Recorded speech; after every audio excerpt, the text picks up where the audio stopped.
to my channel.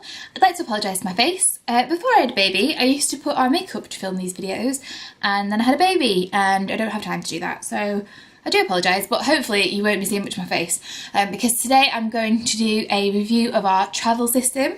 Now, I don't know about you, but I didn't really know what a travel system was before I had a baby. I thought it was a car.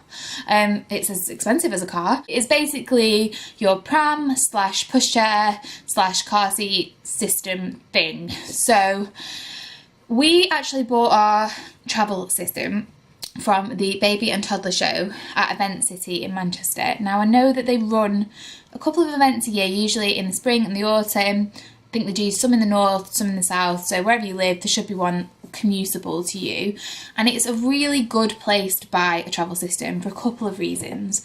One, because all of the vendors are there, so anyone from Bugaboo to Mamas and Papas, Silver Cross, Upper Baby, you name it, there are about 50 different pram vendors there, which is really good if you want to try out the different prams, and there are sales representatives there that know all about the different features, which if you go to Mamas and Papas or John Lewis on a general day, they are really knowledgeable, but you won't see every variety of pram and they won't be a specialist to that pram or travel system, so that's a really good reason. The second reason is because on event days they tend to have offers, which is exactly what happened when we went. We got a special offer which included the car seat, a travel bag, baby bag thing, a foot muff and a rain cover and car seat adapters, which we wouldn't have got, we would have had to buy separately.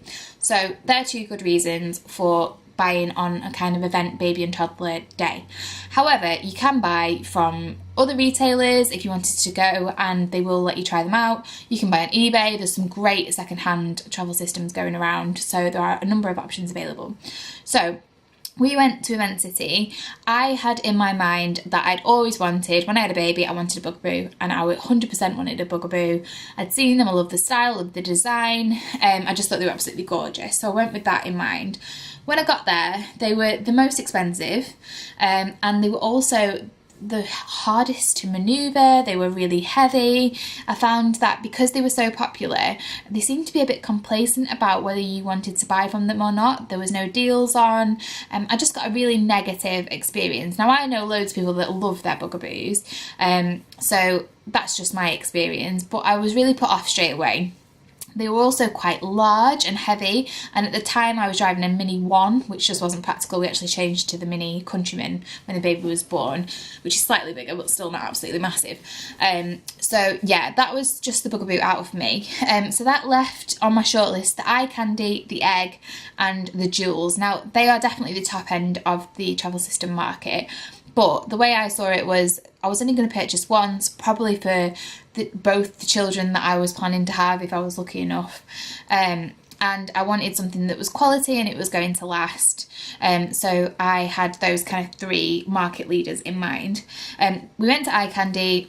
I wasn't mad keen on the sort of design, and also the salesman was terrible, so that was kind of like them out straight away, which was a real shame. iCandy, sort your salesman out.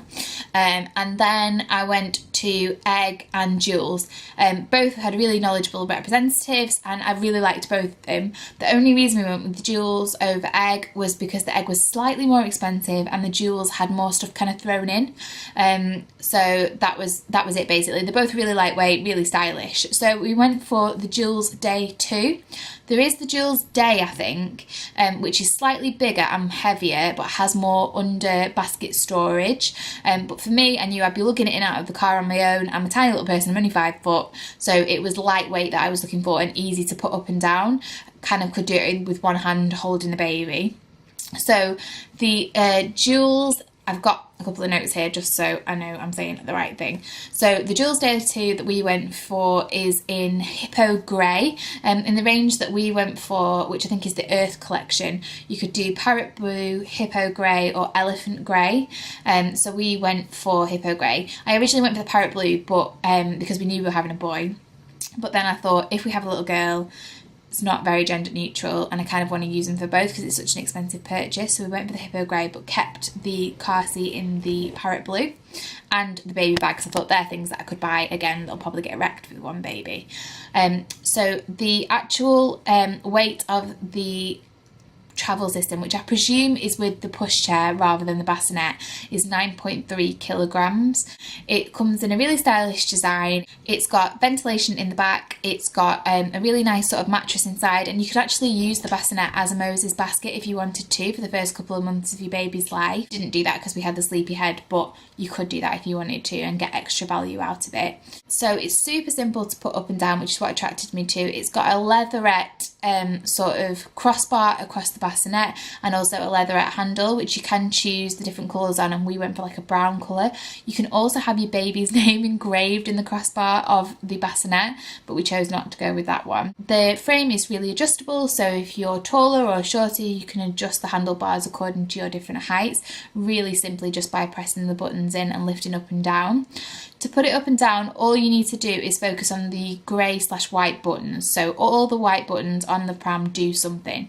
So to get the bassinet off, all you simply do is press both buttons in either side of the bassinet, which can be a bit tricky if you're reaching over and you're not very tall, and simply lift the bassinet off, and it's really light. And then you just put the handlebars down as far as they'll go, click the buttons underneath and pull up from the centre bar of the basket underneath, and it'll store upright. The wheels you can take off really simply by pressing the large round button in the centre of the wheel and just pulling it off, which is really good if you've been on a muddy walk and you just want to wash them, or if, like me, your car is too small to fit the frame of the pram in and you need to take the wheels off in order to fit it all in. It is quite compact. I do get it in the boot of a Mini, and I don't think there are many cars that are smaller than that. But that is another great tip. Make sure you check that the pram is going to fit in your boot before you purchase it. The price of the pram alone is £849, which, like I said, is the top of the market, and you can definitely get prams a lot cheaper than that from Mamas and Papas or online. There are millions of different retailers that you can have a look at. The car seat alone is £215. So we actually got our travel system for £1,104. So it's super simple. All you need to do, most cars have isofix based points in them. So all you simply do is slot them in and make sure that the buttons go green. The base leg adjuster thing also has a green indicator when it's in the right place, and it also beeps if it's not in place properly, which is a little bit annoying if you're not installing it straight away. And all you simply do is lift the car seat onto the base, click it in, and the indicator will go from red to green. And to lift it off, there is a lever underneath. You just click that in and simply lift the car seat off. The car seat in terms of weight isn't too heavy. I have seen others that recline completely, like the Cybex and the Joeys, that are great, but they do seem to be a much heavier, especially with the baby inside. The car seat can also be put on the chassis of the pram, so all you simply need to do is pop the car seat adapters onto the base of the pram. They do have a left and a right, an L and an R on the inside of the adapter. I didn't realise this for the first 2 weeks, and therefore it was potluck whether I could get the car seat on or not, because I didn't understand there was a rhyme or a reason to do it, and several times got them in the wrong order and just simply couldn't put the car seat on the base. I should have read the instructions, that is my fault. So you literally just slot it on, and then there are two grey levers that you just press in and you can lift the car seat straight off. So if you're going for a short journey, I know babies can't be in car seats for longer than 1 to 2 hours. It depends on the manufacturer, so make sure you always check the manufacturer's guidelines. But if you're going for a really short sort of shopping trip, you can literally just take your sleeping baby in your car seat, pop it onto the frame and pop into the shop and out again without having to disturb them, which is really, really useful. So I'll insert some footage here of me putting the pram up and putting the pram down, popping it in the car, so you'll be able to see exactly how to do it and how simple I find it. Like I said, I'm not very strong at all, I'm really short, so if I can do it, you can definitely do it as well. I think the main thing that I would say when buying a travel system is just bear in mind where you'll be using it, how often you'll be using it, and your kind of lifestyle. If you're going to be using it frequently in outdoor terrain, you're going to want to look for good suspension and decent wheels that will bear up to that. You're going to want to look for covers that you can zip off and pop in the washing machine. So yeah, really focus on what you're going to use it for. I know the big, large Silver Cross Royal style prams are back in fashion at the moment, but when you're in a shop and you're manoeuvring about, it is a lot harder to do that with a larger pram than a smaller one, so just bear that in mind. Another feature that really attracted me to the Joolz Day 2 is when it's in pushchair mode, when your baby's slightly bigger, it's actually at table height. So you could wheel them up to a bench or a table and pop them in at a restaurant and they'll be at the same height as you, which negates the need for a high chair, which I thought was really useful. So we'll definitely be using that feature as Finn gets a little bit older. So that's it, guys. That is the travel system that we went for. It's really working for us and I would definitely recommend it, but the main thing is that you focus on what will work for you and your baby. Please comment down below if you have any more questions about the Joolz Day 2 or other travel systems that I've mentioned. I'll link everything down below for you.